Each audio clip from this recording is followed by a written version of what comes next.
Hello everybody, welcome back to the Little Things podcast, where we take a step away from the big picture and we look at all the beautiful things this life has to offer. Hello, I'm your host, Alexis Scott, and welcome to today's episode.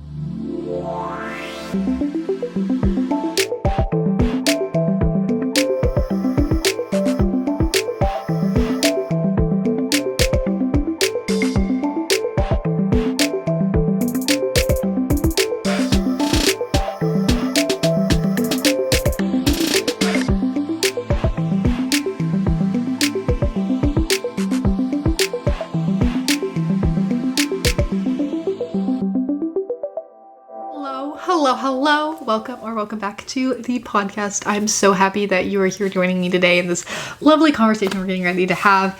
I hope your day has been going amazing or your night's going well, whenever you're listening to this. And before I start, feel free to reach out to further this conversation or just to get some more content at the littlethings.podcast on Instagram, at TikTok, and for more content down below on the YouTube channel with blogs and all kinds of things.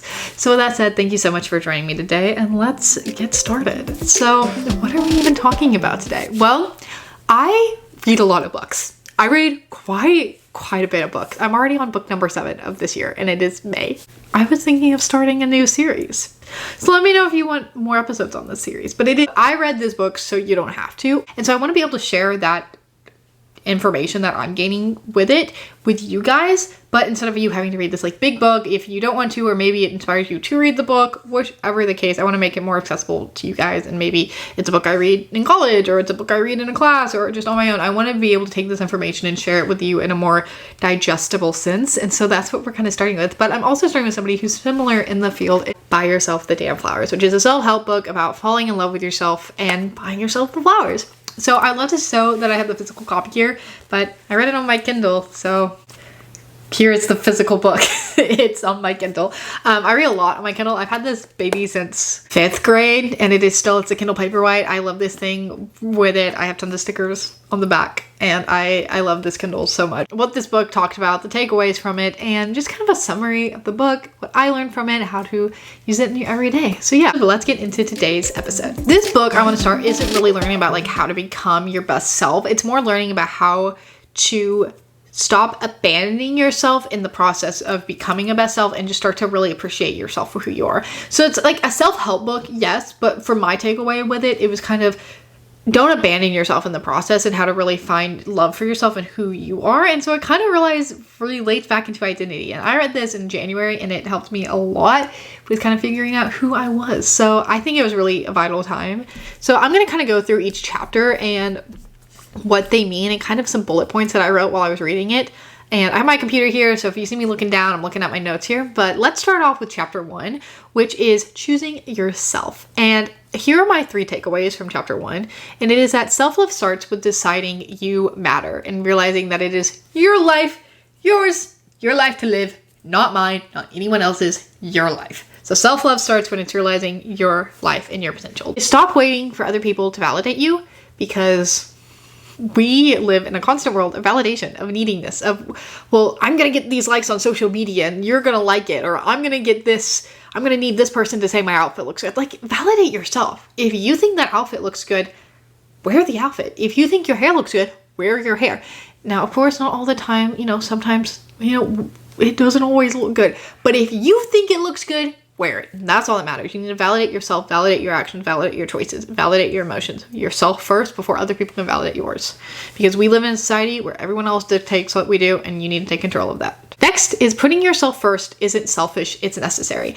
And that, I think, was my biggest takeaway from chapter 1 in choosing yourself, is that I am such a key thing that, okay, so for instance, in order to love somebody else, you need to love yourself first. And while you might perfectly be that, you need to love yourself first and have that identity and that core idea of who you are first, before you can even imagine giving that to somebody else. And I think that's the most important thing. Like, loving and putting yourself first isn't selfish. Like, you are your way in life. Like, you're living your life. Like, the life, the viewpoints, everything that you're doing is through your body. So you have to put yourself first and take care of yourself, take care of your mental health, all that first, before you can even do it for other people. So it's not selfish, it's necessary into creating a healthy and balanced life. That's kind of chapter 1.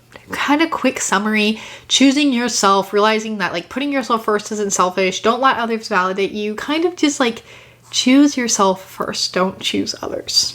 So then, moving on, chapter 2 is about breaking the old patterns. So first, we've recognized who we are.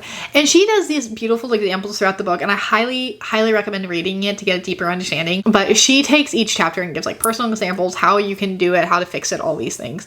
And I think that's really important, but to really get that, you need to read the book. But I would highly, this is kind of like breaking down what the book is and kind of my takeaways from it. So take it with a grain of sand. So the next, chapter 2, is breaking old patterns. And here are 3 things I realized from chapter 2. One is that recognizing toxic or familiar relationship cycles is number 1. So breaking old patterns, whether this be with a friend, your family, your partner, whatever it is, you have to realize to break old patterns. You got to realize the people who you're surrounding yourself by, because that's what's most important, because you are who you surround yourself by.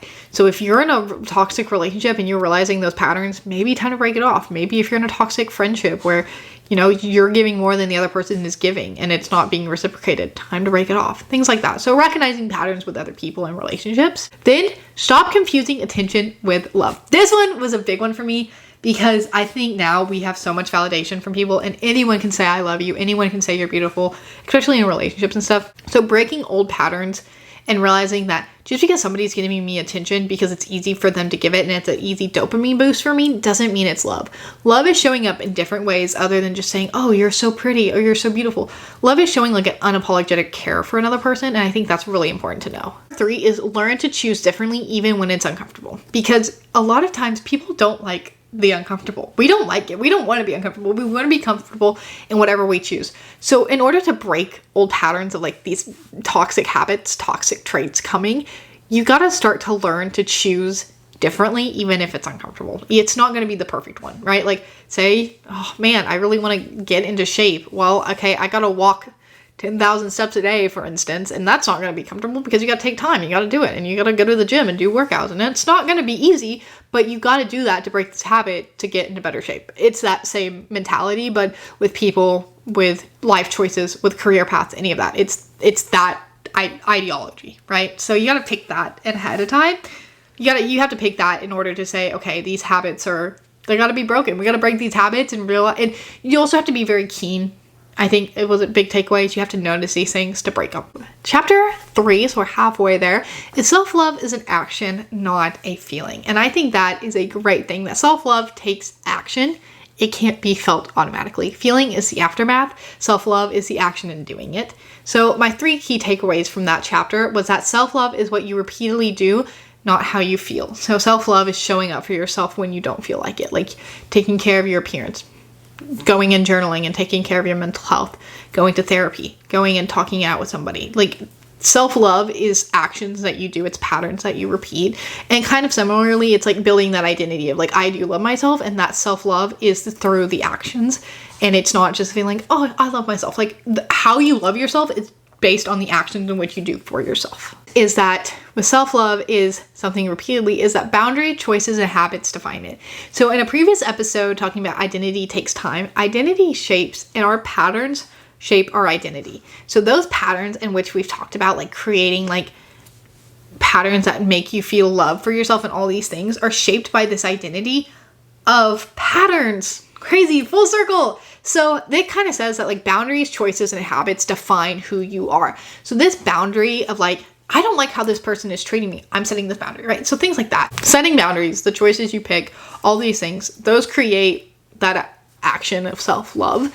And those are actionable things you're doing. They're not feelings, but the feelings are the aftermath. They're going to come from it. So if you set this boundary to not be treated horribly, you're going to feel better after. So the feelings is the aftermath. The self-love is the action to do so. Next is that you build it through consistency, not motivation. And I'm, as somebody who does motivation and says that consistency is more important than motivation, but falls into the motivation side, I definitely 100% agree with this, is that the way that she was able to kind of write this in the book was a lot better than probably how I'm going to say it, but I'm going to try to anyway, is that self-love is built through this consistency of these actions, and it's not built through motivation.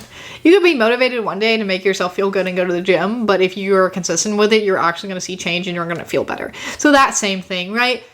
Self-love is an action. It's not a feeling. And you have to have consistency and drive and build those boundaries and build that consistency to have that self-love. So now, chapter 4, healing takes time. Healing and identity takes time, full circle mode, kind of what I said before, but she wrote this very, very beautifully.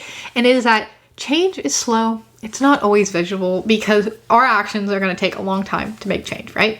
Not going to go to the gym and see a change 3 days. You're going to go to the gym and see a change over a month or a few weeks, right? Same thing. And you won't feel different immediately, and progress isn't subtle, but it's still happening.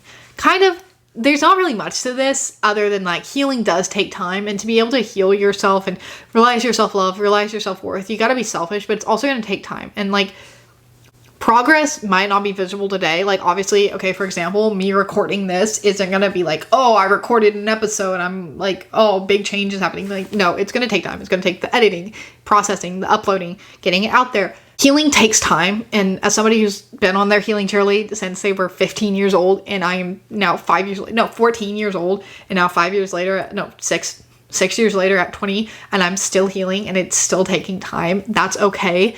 Doesn't matter where you are in life, it's going to take time. And so just accept that, but keep working on it and know that like every little action you're doing is building up to create something that really does matter and it is important. So take that.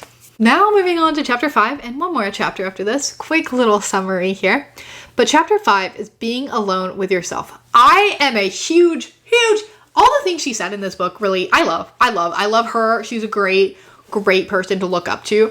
But her thing of being alone with yourself is so important, of self-love is so important to me, because I think you should be comfortable with being alone with yourself first, just like how you should love yourself first before you can love somebody else. Being alone with yourself first, being okay with that is so important into having relationships with other people and other things, right?